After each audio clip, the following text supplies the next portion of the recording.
Bismillahirrahmanirrahim. Maulana Hifzur Rahman's opinion. A comprehensive research relating to this event appears in Qasasul Quran by Maulana Hifzur Rahman Rahmatullah. In some narratives, it appears that there have been four kings who ruled over the whole world, two believers and two disbelievers. The believing kings are Sayyidina Sulman alayhi salam, number two Dhul-Qarnain, while the disbelieving ones are Nimrud and Nebuchadnezzar, which is also known as Bakht Nasr. About Dhul-Qarnain, it is a strange coincidence that several men have been famous in the world while bearing the same name. And it is equally strange that the title Sikandar, Alexander, is also attached with the Dhul-Qarnain of every period of time. Approximately 300 years before Sayyidina Masih al-Islam, means Hazrat Isa al-Islam, there is a king known as Sikandar Alexander. He is identified with the appellations of the Greek, the Macedonian, the Roman, etc. He was the one who had Arastu as his ministers, who fought a war against Darius, and who conquered his country after killing him. This was the very last person to have become known in the world by the name Sikandar Alexander. Stories relating to him are comparatively more famous around the world. So some people have also equated him with the Dhul-Qarnain mentioned in the Quran. This is totally wrong because this person was a fire worshipping polytheist. He was fire worshipper. As for the Dhul-Qarnain mentioned by the Quran, he may not be a prophet for ulama, have differed about his being a prophet, but everyone unanimously agrees that he was a righteous believer. Then there is the textual authority of the Quran in its own right, which bears testimony to it. Hafiz ibn Khatib, Rahmatullah, given his complete family tree in Al Bidaya wa Naya, which ascends to Sayyidina Ibrahim alayhi salam, he has said, this is the Sikandar who is recognized as the Greek, the Egyptian and the Macedonian, who founded the city of Iskandria, Alexandria, after his name, and the Roman calendar dates back to his time. This Sikandar Dhul-Qarnain appeared after a long passage of time from the first one. This time has been identified as being more than 2000 years. He was the one who killed Darius, overpowered the Persian monarchy, and conquered their country. But this person was a polytheist. Declaring him to be the one mentioned in the Quran is totally wrong. Ibn Khatir's own words are being quoted below. First of all, this reason of Imam Ibn Khatir, the great scholar of Hadith and history, has removed a misconception. It clarifies that this Iskandar, who lived 300 years before Sayyidina Masih al-Islam, who fought Darius and the Persian kings, and who is the founder of Alexandria, is not Dhul-Qarnain mentioned in the Quran.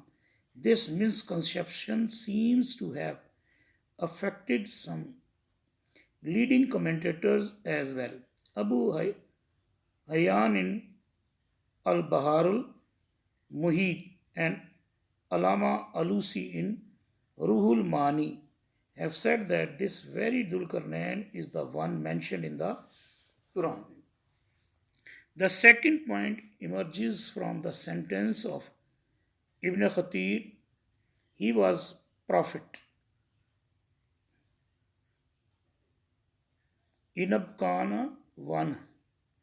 It shows that in the sight of Ibn Khatir, the weightier opinion was that he was a prophet.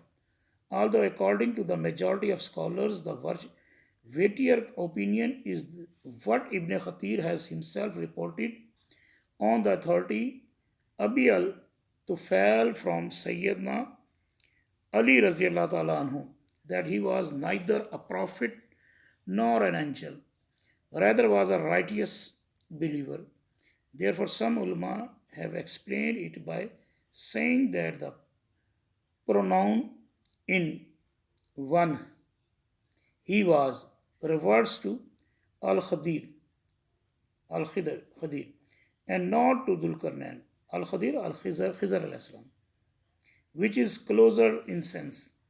This leaves us with a problem. The Quran mentions Dhul-Qarnain, who is he?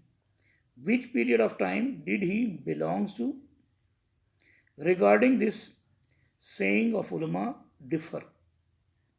According to Ibn Kathir, his time was the time of Sayyidina Ibrahim al-Islam, 2000 years before the time of Alexander. The Greek, the Macedonian, Al-Khadir, was his minister.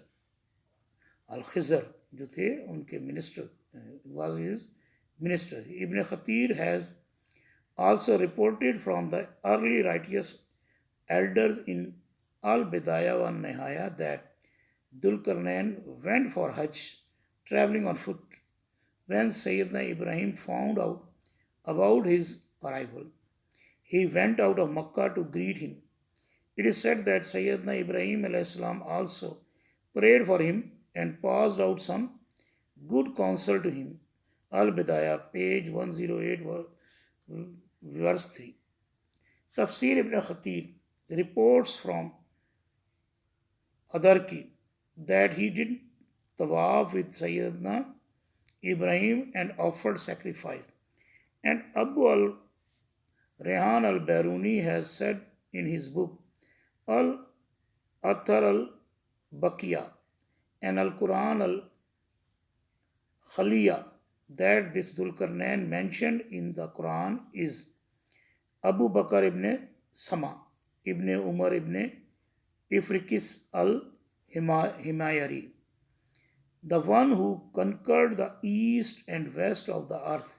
Tuba al-Himayari al-Yamni has shown pride in his poetry that his grandfather Dhul-Qarnain was a believer. He says, Dhul-Qarnain, my grandfather, was a believing Muslim, a king who conquered the non-believing earth. He reached the east and the west seeking means of power from the noble masters. Abu Yan has reported this narrative in Al-Bahal al-Mubit. Ibn Khatir has also mentioned it in Al-Bidayah wa Nihaya. Ibn Khatir adds that this Dhul-Qarnain is the first Tuba, the title of the king of Yemen. He was among the Tabi'a, plural of Tuba, of Yemen, and this is the same person who had ruled in favor of Sayyidina Ibrahim al-Islam in the case of Pirsab, 7 wells. Al-Bidayah, page 105, verse 2. In all these narratives, irrespective of the difference regarding the elements of his identity, his time period has been identified as that of Sayyidina Ibrahim al-Islam. As for the detailed discussion relating to Dhul-Qarnain provided by Maulana Hifzur Rahman in his book Qasasul Quran, it can be stated in a nutshell. It can be said that the Dhul-Qarnain mentioned in the Quran is the king of Persia, who is called Horus by the Jews, Cyrus by the Greeks, Gorush by the Persian, and Kai Khusro, K. Khusro by Arabs. His period is said to be the period of Daniel, from among the prophets of Bani Israel, much later than the time of Sayyidina Ibrahim alayhi salam. This brings it closer to the time of Iskandar al-Maghduni, Alexander the Macedonian, the killer of Dars. But the learned Maulana,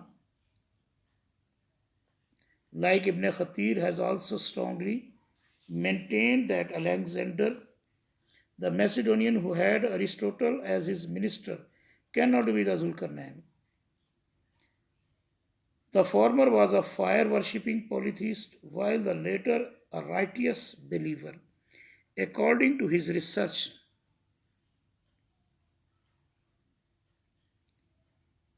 about the detailed description of Bani Israel falling into wrongdoing and rebellion twice, and of the respective punishment given to them twice, as in Surah Bani Israel al Isra. The Quran says on the occasion of the first transgression of Bani Israel,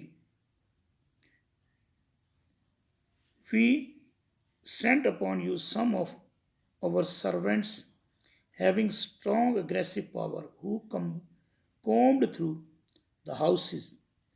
Here, the men with strong aggressive power are Nabucodonosor and his supporting troops who killed 40,000, 70,000, 40,000 to 70,000 in some narratives, men from Bani Israel in Bethul Muqaddas, while taking more than 100,000 of them driven like a flock of sheep to his city of Babel. After that, as regards the second statement of the Quran, then we gave you your turn to overpower them. This event transpired at the hands of the same king, Kai Khusru or Cyrus. He was a righteous believer. He confronted Nebuchadnezzar, secured the release of Bani Israel, held as captive by him, and rehabilitated them back into Palestine. He even went on to resettle and repopulate the city of Bethel Maqdis that was transacted earlier to the limit that he managed to have all treasures and major effects of Bethel Maqdis carried away by Nebuchadnezzar from their returned back into the possession of Bani Israel. Thus, this person proved to be the savior of Bani Israel, the Jews. It is likely that of the question the Jews of Medina had set for the Quraysh of Makkah, which they would ask the Holy Prophet to test his prophethood, was this question about Dhul-Qarnain, and that it had an underlying reason. This question was, especially since the Jews took, was this question was about Dhul-Qarnain and that it had an underlying reason. This question was special since the Jews took him to be their savior and respected him. In short, Maulana Hifzur Rahman has collected a sufficiently large number of evidences from the prophecies of the Prophet of Bani Israel with reference to the present Old Testament, as well as from historical narratives to present his research on this subject. Anyone who finds it imperative to proceed towards additional research may consult it.